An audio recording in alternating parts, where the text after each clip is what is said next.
Imagine this. Tomorrow, at exactly midnight, every single human being on Earth vanishes. No warning. No trace. Just gone. The cars we drive, the planes we fly, the power plants we operate, all suddenly abandoned. What happens next isn't science fiction, it's the real chain reaction that would unfold if humanity disappeared overnight. Within seconds, the world begins to unravel. Across the globe, 1.4 billion cars are instantly driverless. Around 20 million of them are moving at that exact moment. Without anyone at the wheel, most simply coast until their engines stall, but on highways, chaos erupts. A fraction still moving at high speeds collide in fiery pileups, thousands of vehicles smashing into each other and leaving mangled steel across the asphalt. Above us, the skies seem calm, with roughly 8,000 commercial planes airborne. Autopilot keeps them cruising for a short while. Within minutes, every power plant on Earth detects something is wrong. Demand has collapsed to zero. Gas plants shut their valves, wind turbines feather their blades, hydroelectric dams slam shut their penstocks, and nuclear reactors trigger emergency shutdowns. For now, it works, but the countdown to disaster has already begun. Nuclear plants rely on human crews to keep cooling systems running, and their backup generators only last about 2 weeks. After that, the risk of meltdown spreads across the globe. On the streets, silence grows as 350 million traffic lights freeze in place, trains grind to a halt in tunnels, and subways shut down mid-journey, their cars stranded in darkness. Within an hour, water stops flowing. Treatment plants and pumps go offline. In cities like Los Angeles or São Paulo, gravity-fed reservoirs buy a few more hours, but most taps are dry before the day ends. Meanwhile, sewage systems fail, as pumps that move waste away from neighborhoods stop, backing raw sewage into streets, drains, and rivers. Within 24 hours, bacteria blooms choke waterways, turning once bustling cities into toxic swamps. Hospitals are next.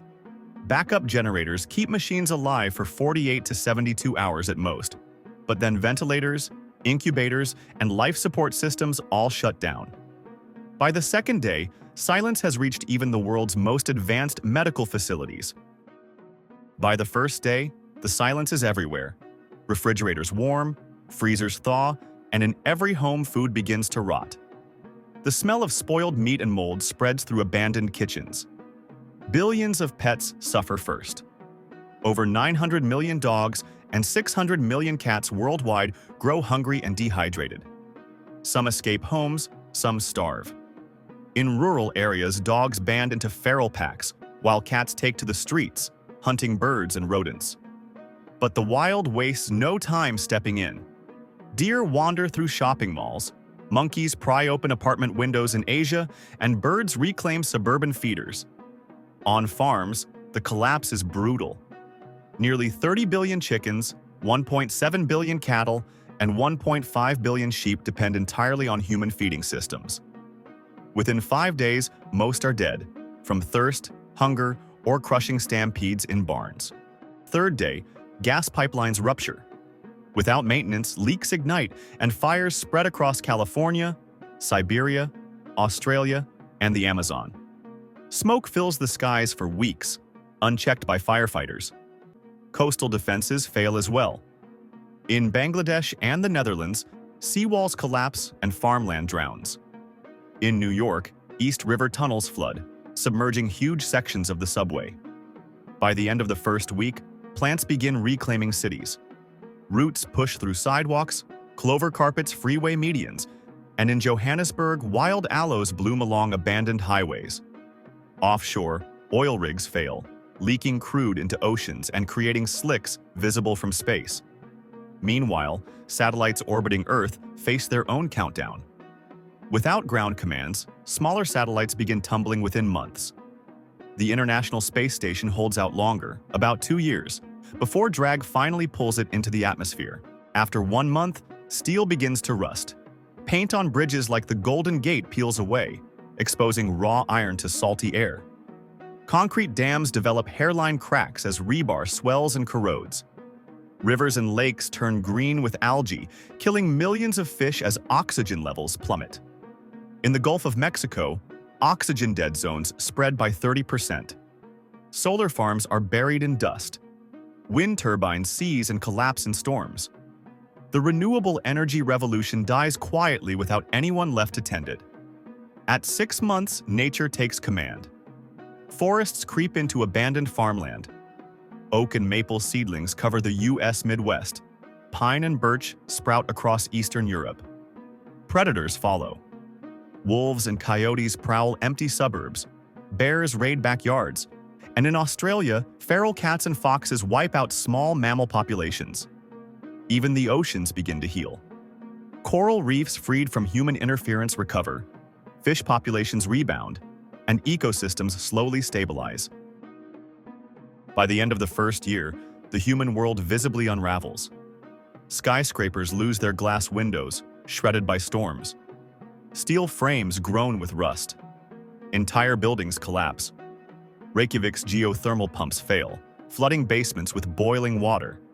In the Amazon, logging roads vanish under vines and trees as jaguars and tapirs repopulate the clearings. But not all recovery is clean. At dozens of nuclear sites, spent fuel pools overheat, releasing radiation into groundwater and soil. For small mammals nearby, mutation rates rise, but life still continues. 10 years in, cities have collapsed into ruins. Concrete and glass crumble into rubble. Bridges fall, dams split, and rivers carve new courses. And yet, humanity's monuments endure. The Great Pyramids still tower above the sands. The Moai of Easter Island stand firm, and Machu Picchu clings to its mountainside. A century after our disappearance, radiation from failed nuclear plants still lingers, but wildlife thrives. Wolves, boars, and bears roam abandoned contamination zones, turning them into unexpected refuges. Cathedrals collapse, limestone erodes, marble statues topple, and the last symbols of our civilizations fade into dust. But Earth itself finds balance. Without our greenhouse gases, the planet slips back into its natural rhythm of ice ages and warm periods, cycles that have repeated for millions of years. And 500 years later, highways vanish beneath forests, dams are erased by rivers, and cities dissolve into soil. The only evidence humans ever existed lies buried in rock layers, spikes of carbon, shards of plastic, traces of radioactive isotopes. Geologists of the future, if another intelligent species ever arises, will find our fingerprints there. But life will go on. Ecosystems will thrive. New species will evolve. And Earth will continue reshaping itself as it has always done. Machines fail, civilizations crumble, but nature never stops. If we vanished tomorrow, Earth would recover. It wouldn't mourn us, it would flourish. And maybe that's the question worth asking. Are we the planet's caretakers, or just passing visitors?